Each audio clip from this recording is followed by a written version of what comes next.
Hi guys, today I'm going to show you how you can add gradient color to text in Photoshop.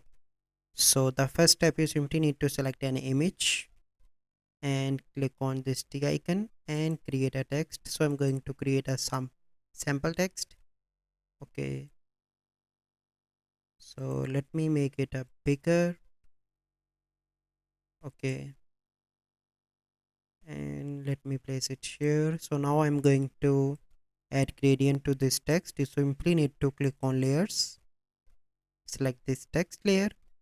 Here you need to click on this icon, and now you can see different options. You simply need to click on gradient overlay. So now you can see that it is applied, but I want to change that. You simply need to click here. So let me select the gradient that I want to apply. So this one looks good, and you can change opacity from here,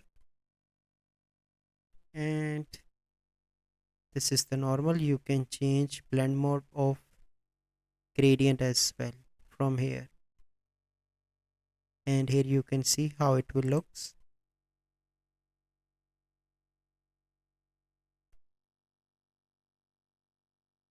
So this one looks good. If you want, you can select the angle as well.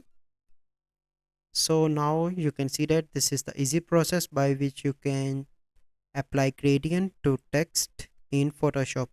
I hope you find this video helpful. If you find this video helpful, must like this video, and if you do not subscribe to our channel, make sure that you subscribe to our YouTube channel as well. Thank you. Have a good day.